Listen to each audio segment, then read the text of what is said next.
Hello student, welcome to NCERT classes. तो आज हम क्या पढ़ने वाले हैं? आज हम देखेंगे मैथ्स का क्लास 10th के फर्स्ट चैप्टर का एग्जाम्पल नंबर 4। पहले के एग्जाम्पल्स हम कर चुके हैं, लिंक डिस्क्रिप्शन में, आप वहाँ से देख सकते हैं अगर आपने नहीं देखा है तो चलिए स्टार्ट करते हैं। क्या है पहले एग्जाम्पल, फोर्थ एग्जाम्पल में, अ स्वीट सेलर हैज़ 420 काजू बर्फीज एंड 130 बादाम बर्फीज। एक स्वीट सेलर है, एक मिठाई वाला है जिसके पास 420 काजू बर्फी है और 130 बादाम बर्फी है। सी वांट्स टू, अच्छा लड़की है वो, she wants to stack them, वो उसको इकट्ठा करना चाहती है एक सच अ वे, एक इस तरह से कि ईच स्टेक है सेम नंबर। वो उसको इकट्ठा करना चाहती है एक लाइन बना के या फिर एक ढेरी बना के, जैसा भी, इस तरह कि हर ढेरी में सेम नंबर आए। जितने काजू बर्फीज उतने ही, जितना एक लाइन में हो उतना ही इस लाइन में हो, काजू बर्फी और बादाम बर्फी दोनों सेम आए। And they take up the least area of the tray, और जिस भी ट्रे में उसको रखा जाएगा इस तरह से रखा जाए कि या सेम आए, नंबर में सेम हो, और कम से कम जगह घेरे। कम से कम जगह घेरने का मतलब है कि जितना मैक्सिमम हो सकता है रख दो। यही मतलब हुआ ना कि मैं बोलूं कि इस कमरे में ऐसे रखो कि कम से कम जगह घेरा जाए, या फिर इस जगह पे ऐसे रखो कि कम से कम जगह घेरे वो कोई चीज़। तो क्या होगा, आदमी उसको ठूस के रखेगा जितना ज़्यादा से ज़्यादा आ सकता है उसमें, ताकि जितना भी जगह बचे वो खाली रह जाए, है ना। जितने भी जगह में रखें हम उसको बिल्कुल फिल हो जाए और ज़्यादा से ज़्यादा रख दें हम। तो क्या होगा कि एट लीस्ट एरिया मतलब कि कम से कम जगह घेरे। What is the number of burfis that can be placed in each stake for their purpose?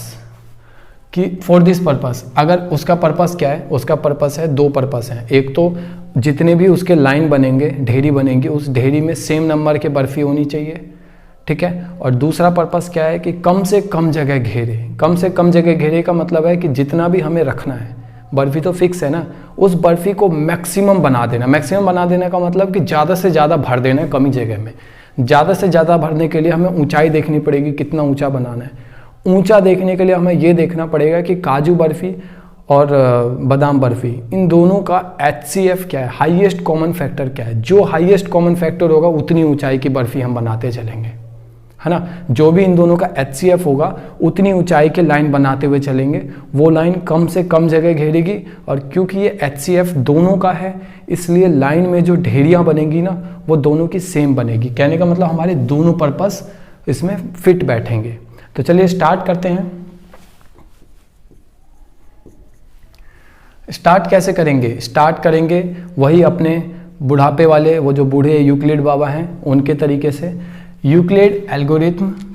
तो पहले हम देखते हैं दोनों में से बड़ा कौन है। देखो हमें तो पता है 430 बड़ा है, लेकिन दिखाना तो पड़ेगा ना। क्वेश्चन का नियम है, आंसर का नियम है, हमें चलना पड़ेगा नियम से। तो वी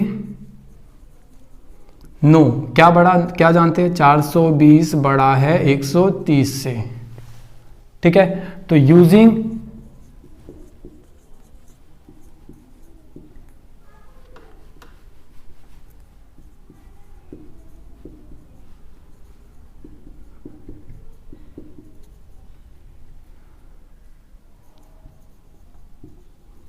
यूक्लिड डिवीजन लेमा का यूज करते हैं। क्या कहता है वो, A is equal to BQ plus में R, और R, सॉरी मैं हमेशा R लिख देता हूँ, 0 बड़ा होगा R से, बड़ा होगा B से। इसको अगर मैं वैसे लिखूँ तो कैसे लिखूँगा, B होगा इधर, A होगा इधर, और यहाँ पे होगा R, यहाँ पे होगा Q। ये हमेशा छोटा होता है इससे, अगर बड़ा होगा तो एक टेबल और पढ़ लेंगे ना हम, इसलिए हमेशा छोटा होगा। तो B से छोटा होगा R, और कितना छोटा होगा, नेगेटिव नहीं होगा कभी भी, ऋणात्मक नहीं होगा, हमेशा धनात्मक रहेगा। तो या तो 0 रहेगा या तो धनात्मक रहेगा। तो 0 और B के बीच में ही रहेगा हमेशा R, ठीक है। स्टार्ट करते हैं। 420 इज इक्वल टू 130, यहाँ पे A कौन है, A is equal to 420, B is equal to में 130, ठीक है। ये चीज़ ध्यान रखना। मेरा मोटिव क्या रहता है, मेरा मोटिव रहता है R को 0 बनाना। R जब 0 आ जाएगा वहीं मेरा HCF आ जाएगा। देखते हैं कैसे।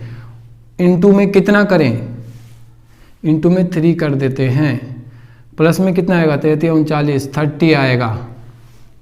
ठीक है, अब की बार ये इधर जाएगा 130 इज इक्वल टू में ये वाला यहाँ पे 30 इंटू में 4 प्लस में 10। अब की बार ये इधर 30 10 इधर इंटू में 3 प्लस में 0 आ गया भैया 0। ये होता है R। A is equal to में B Q plus R। R है हमारा ये वाला, ये R 0 आ गया ना। तो जब R 0 आया था तो B क्या था, जब R 0 आया तो B क्या था, जब R 0 आया तो B ये था 10।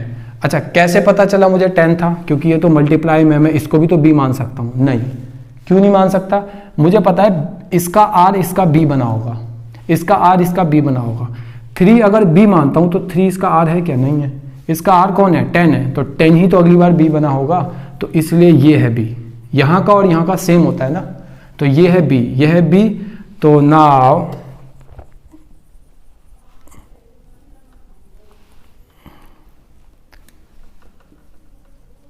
we have 10 as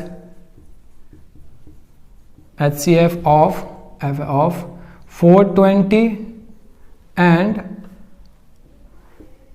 130। ठीक है, C can place 10 burfis in stack to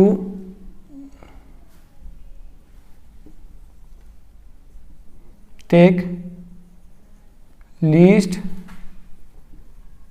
area in tray. कि अब HCF हमारा नाउ वी हैव, हमारे पास 10 आया है HCF किसका, 420 और 130 का, इन दोनों का HCF आया है 10। 10 क्या है, 10 वही है जितना उसको एक गट्ठर में या गड्डी में या एक ढेर में, जो मर्जी कह लो, एक ढेर में जितनी बर्फी रखनी है उसको, वही लिखा है मैंने कि she can place 10 barfis in stack to take least area in tray. कि ट्रे में कम से कम एरिया घेरने के लिए, कम से कम जगह घेरने के लिए उसको 10 बर्फी एक लाइन में रखनी पड़ेगी। उससे क्या होगा, ट्रे खाली रहेगा, जितना आना होगा बर्फी आ जाएगा, मैक्सिमम बर्फी पास में आ जाएगा और ज़्यादातर ट्रे खाली रहेगा। ठीक है, जितना खाली रहना होगा उतना खाली रहेगा। तो मिलते हैं अगली क्लास में। अगली क्लास में हम 1.1 से स्टार्ट करेंगे और ऐसे ही बने रहे हमारे साथ। चैनल पर नहीं है तो सब्सक्राइब करें और मिलते हैं अगली क्लास में। तब तक के लिए स्वस्थ रहें, मस्त रहें, सुरक्षित रहें।